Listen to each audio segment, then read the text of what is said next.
Agradeço ao Dr. José Junqueiro esta sua exposição que quis fazer e, portanto, desde já passo a palavra agora ao Dr. Fernando Rubas para também nos deixar com a sua apresentação. Muito obrigado. Uma palavra inicial, naturalmente, para agradecer o convite ao Dr. Cássio Pinto, e é um gosto também invitar o Vice-Presidente da Câmara, o Dr. José Junqueiro, naturalmente, a saudação a todos os presentes. Dar-vos parabéns num sábado, numa sexta-feira, uma noite extremamente agradável. Virei aqui ouvir falar de política, eu sei que é o interesse da nossa região, mas de qualquer maneira eu gostaria de vos saudar por isso. E queria agradecer o convite, como disse, porque dá a oportunidade de falar, nomeadamente no SATA. Tanta gente que gostava que eu não aparecesse e não falasse. De facto, aqui no SATA dá-me essa oportunidade e eu agradeço por isso. Como o Dr. Junqueiro disse, de facto, este tema é difícil de abordagem. E eu estava a ouvir o Dr. Junqueiro e, felizmente, preparei uma intervenção que, de certo modo, não colide com essa e, portanto, penso que ajudará a enriquecer, digamos, esta nossa discussão. Eu preparei algumas projeções também para me facilitar a vida, já que tive uma semana extremamente complicada e deixou muito pouco tempo para esta preparação. Eu acho que uma região, um país, se desenvolve daquela maneira, aquele gráfico que está ali, com investimento público e, naturalmente, com investimento privado. O investimento público é trazido por duas vias, ou vem por intermédio das autarquias, ou vem pelo governo central. E aqui, aliás, ouvimos agora de quem também tem este pecado original, eu não passei pelo governo. Ouvimos agora, as autarquias têm feito o seu trabalho. O que é facto é que, se viermos aqui ao SATA, vemos que está infraestruturado. E agora passei por um bonito parque infantil, com muita gente, muitos jovens, muita gente com os seus filhos. Portanto, aqui tem uma casa de cultura, tem, naturalmente, a infraestruturação normal, portanto, o que significa que as autarquias fizeram o seu trabalho. E fizeram mais, fizeram uma coisa que eu considero extremamente importante: democratizaram o investimento público. O investimento público resulta do somatório dos dinheiros que nós entregamos, dos nossos impostos. E, portanto, é justo também que ele atinja o território todo. Isto não foi assim no passado, não era assim. Quem democratizou o investimento e que o levou a todo o território nacional foram as autarquias. Se calhar, podia ter sido ainda mais. Portanto, quem tem falhado nesta situação é a Administração Central. A Administração Central tem falhado por muitas situações.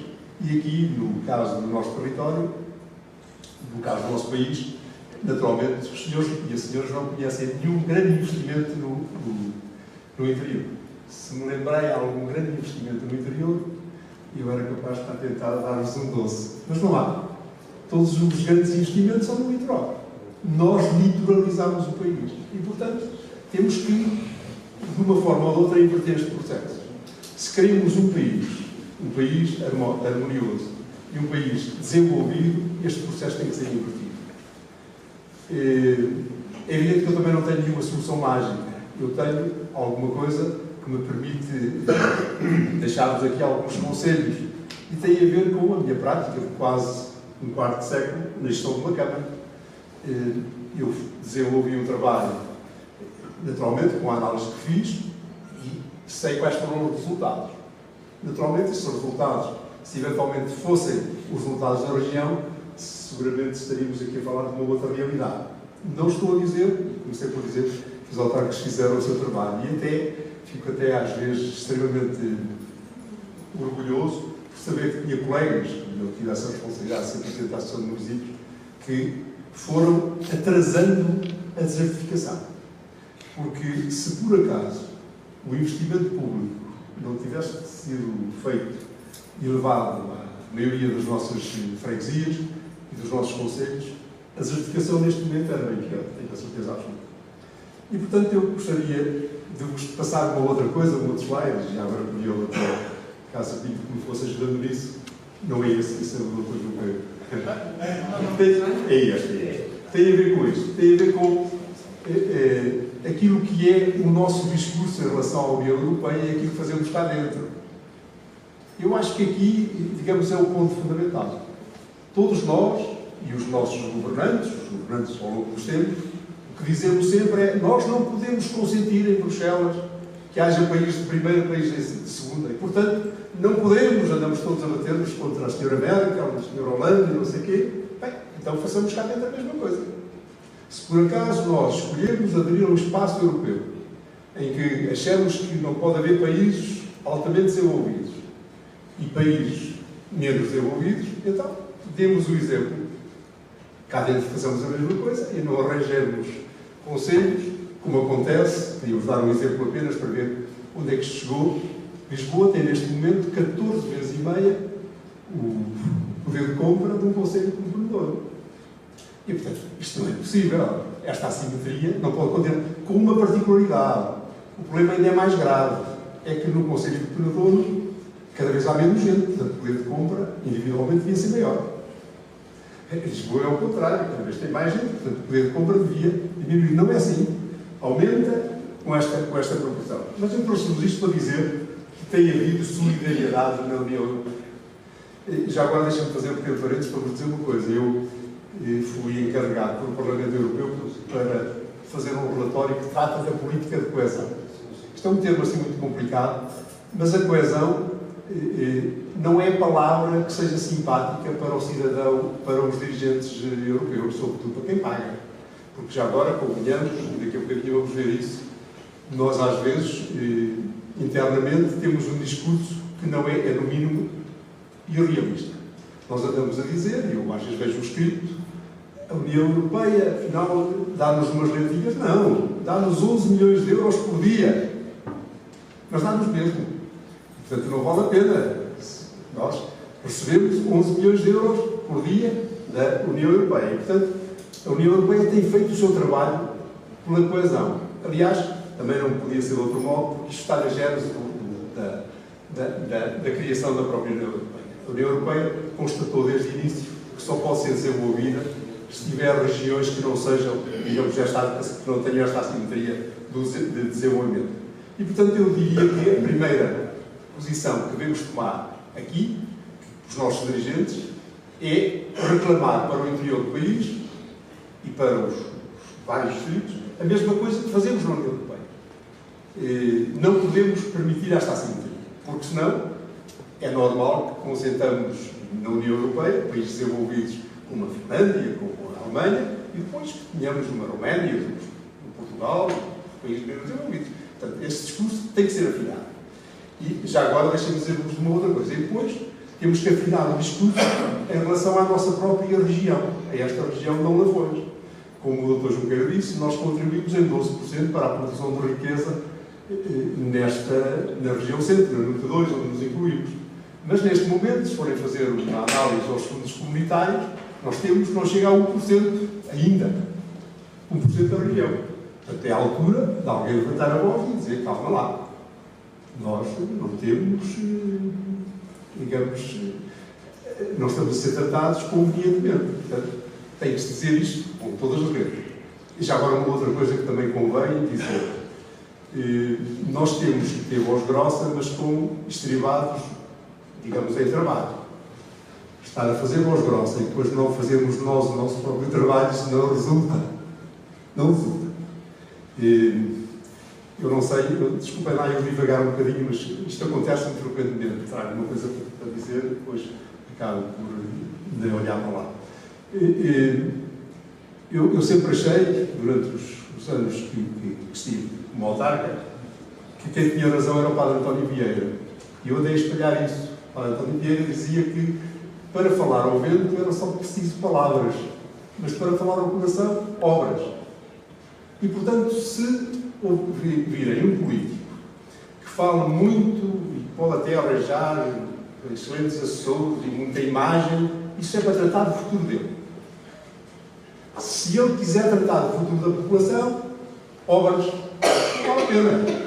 Podemos fazer muitas festas, muito não sei o quê. Se alguém quiser tratar do futuro da população, faz obras. A população há de reconhecê-lo. Eu tenho a certeza absoluta que este é o caminho certo. Então, temos que ver em que situação é que nós nos encontramos. Como vos disse, e não vale a pena estarmos a passar cada uma daquelas coisas em particular, pedi ao Dr. Cássio Pinto que fosse avançando, vamos falar de uma outra coisa. A União Europeia está dividida em regiões. Querem saber qual é a nossa situação da região onde nos encontramos? Já não falo da região de onde fomos, falo da região centro, na núcleo da região centro.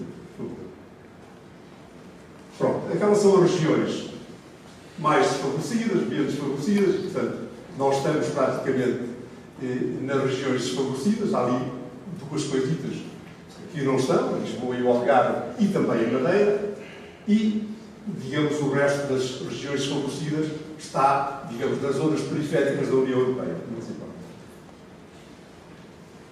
E já agora mais outra. Bem, e esta para nós é fundamental para ver onde nós nos situamos. Nós somos a segunda região mais pobre de Portugal, a região centro. E, curiosamente, na União Europeia, somos, está, digamos, da mais pobre para a mais rica. Temos o Norte, que é a 39ª região mais pobre. Portanto, tem das 276, tem 240 que são mais ricas do que a região Norte. Bem, aqui a região centro não nos podemos sorrir muito, porque vimos logo a seguir, somos a 43ª região mais pobre da União Europeia. Bem, já agora uma outra coisa, este mapa deixo para o fim, eu peço desculpa, não vou perder esta visão por uma razão simples. Esta é uma publicação, é recente, este ano, a publicação dos chamados territórios de baixa densidade. Territórios de baixa densidade normalmente está associado a territórios com dificuldades, com zonas deprimidas. Bem, isto encaixa naquilo que eu vos dizia há bocadinho. Nós não podemos ter este país. Tudo aquilo azul são territórios de baixa densidade. Quer dizer que este país qualquer dia tomba para o Atlântico. As pessoas estão todas naquela zona branca. E, portanto, nós estamos nesta situação. Isto tem que ser invertido. Eu chamo a atenção porque aquele óculo que está ali foi o conselho que eu tive a honra de gerir. É o único que foge deste interior todo. Bem, há gente que me diz foi da conjuntura, bem, mas a conjuntura foi para todos. Todos chegamos a mesma conjuntura. Mas, portanto, a experiência que alguns conselhos que chegou a dar, naturalmente, decorrem desta experiência. Não sei. Pronto. Eu trouxe apenas isto para vos dizer o seguinte. Há ali, digamos, uma certa inversão no apoio dos fundos comunitários, mas não chega. E não chega por uma razão. Nós só temos fundos de coesão, isto é, só temos apoio ao nosso desenvolvimento porque temos zonas como a nossa, como a Norte e como o Alentejo. Isto é que justifica que a União Europeia nos dê fundos para a coesão, isto é, para tornar este país mais equilibrado. Quem é que tem beneficiado mais das políticas de coesão? É exatamente as regiões que não têm direito à coesão. São aquela cabeça enorme de Lisboa que não para de aumentar. E, portanto, quem não devia estar na coesão, devia estar fora da coesão. A Lisboa, o Algarve, é quem mais beneficia da coesão. E, portanto, nós devemos acabar com isto. Isto é uma medida de decisão interna. Desculpem lá, os meus amigos já estão muito acima da média europeia, têm que trabalhar um bocadinho. Isto parece-me perfeitamente normal e perfeitamente passível de ser exigido. Não sei qual. Eu trouxe isto, não olhem para este quadro, nem sequer o distinguiam, mas para vos chamar a atenção de uma situação e para tirar uma conclusão que eu acho importante. Isto são os programas operacionais, isto é, o dinheiro que nos vem de Bruxelas é distribuído desta maneira, por uma série de programas operacionais. Eu trouxe isto para repararem no seguinte, os dois últimos. As duas últimas regiões é os Açores e a Madeira. E tem uma componente, tem ali uma linha, a linha última, a RUT, que não tem mais lado nenhum. RUT quer dizer regiões ultraperiféricas. E, portanto, não é tão pouco dinheiro assim. Significa, pelo facto de haver regiões ultraperiféricas, as entidades nacionais arranjaram forma de lhes dar um acréscimo das dotações. E não foi tão pouco assim. Eu fiz as contas, neste quadro comunitário, nós temos 135 milhões de euros para os Açores e para a Madeira. Não é tão pouco. E já agora deixem-me dizer uma coisa que às vezes não nos apercebemos. A Madeira é mais pequena do que o Conselho de Viseu com o do Sátão, juntos. Nunca tinha reparado nisso. Bem, para gerir o Conselho de Viseu e do Sátão, acho que ainda não mudou. Eu tenho alguma dificuldade porque eu, aos 3 anos, estou 12 anos. Mas para gerir o Conselho de Viseu e do Sátão são precisos 8 pessoas. Não sei quantos vereadores tem o Sátão neste momento, em tempo inteiro. 4. Viseu tem 5, tempo inteiro. Portanto, são 9 pessoas com os vereadores. Nem que sejam os vereadores todos. São 9 em Viseu, 7 aqui no Sátão, 16 pessoas. Pronto. Nem que todos estivessem em tempo inteiro. Bem, veja o que acontece na Madeira. Um governo regional, uma Assembleia Regional, 11 municípios. Bem, só isto. Não sei quantas secretarias são, isto já faz desenvolvimento. E é verdade que faz. Eu trouxe-vos isto por uma razão. Para concluir, cada vez sou mais a favor da regionalização. Eu sempre fui a favor da regionalização, mas cada vez mais a favor. Sabem porquê? Porque fui sempre a favor da regionalização. Eu não sei quem é que está a dizer que não fui. Só não fui uma vez. Agora antecipámos a pergunta. Mas eu vou dizer, eu não sei quem é que me questionou lá de baixo, mas vou dizer. Só não fui quando houve um partido político que resolveu dividir o país em 14 regiões e que lhe fez um risco ao meio. E eu lembro perfeitamente de dizer nessa altura, e foi aí, fui contra o modelo de regionalização, não contra a regionalização, dizer que risco ao meio já nem se usava nem no cabelo. E, portanto, esse modelo de regionalização tinha um inconveniente. Punha o Sátão no interior e Viseu à beira-mar. Portanto, eu não podia concordar com um modelo deste. Foi apenas, não sei quem. Eu já lhe vou dar a oportunidade, então, se quiser pode trocar comigo, eu vou para aí. É fácil. Troca e depois eu ponho as coisas. Bem, concluindo, se por acaso nós quisermos também ter algum benefício dos fundos comunitários, temos que arranjar situações como esta.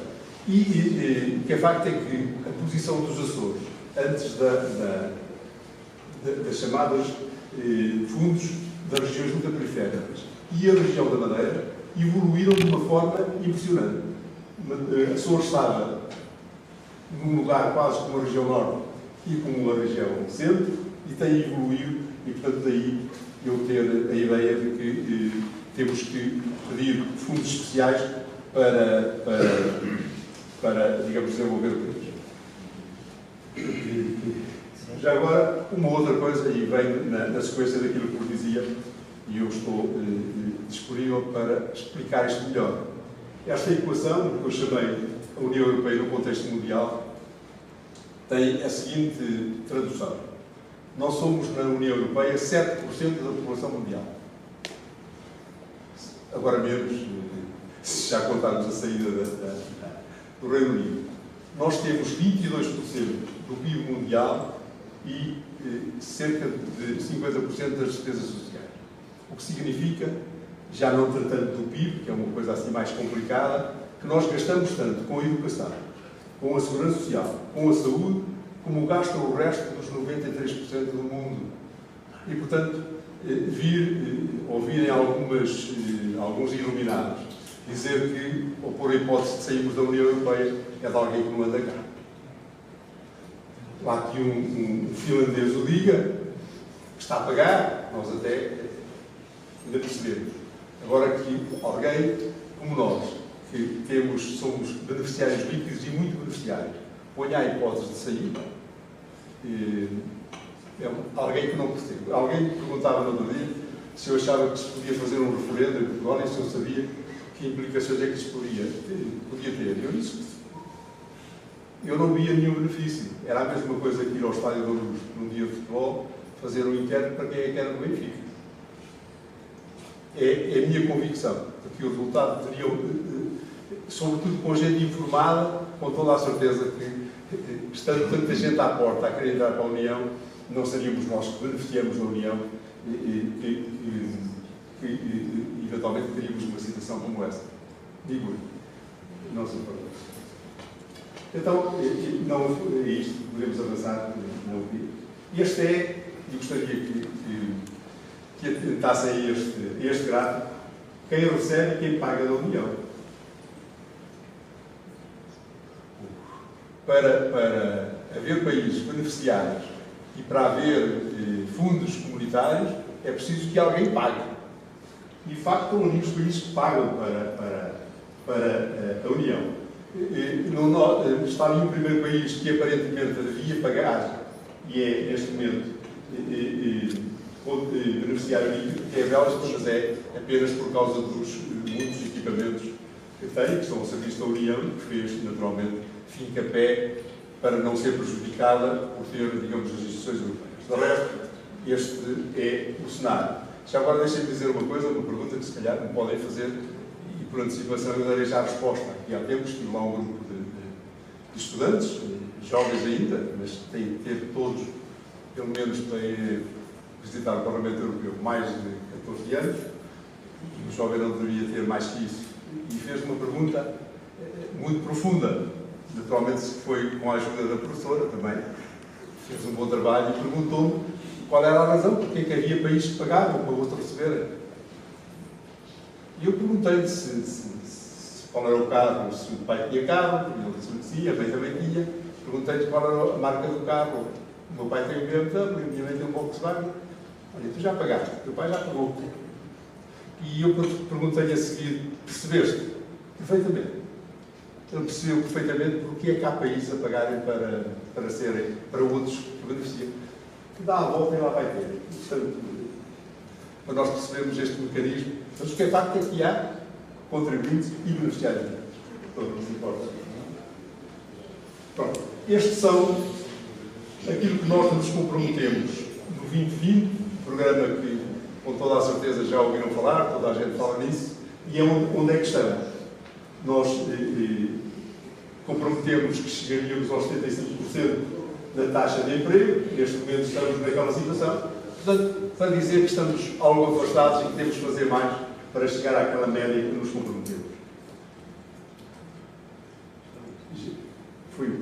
Ora bem, eu iria também concluir esta intervenção, ficando naturalmente à espera das vossas perguntas, dizendo o seguinte: eu acho que uma das coisas que nos ajudará a desenvolver-nos como região, partilhando muitas das preocupações e daquilo que o Dr. João Pedro disse, mas nós não podemos achar isto minoritário.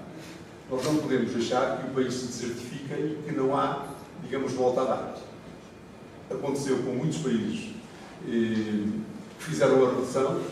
Agora, nós não podemos fazer a redução permitindo coisas como aquelas que foram aqui ditas, naquelas infraestruturas fundamentais.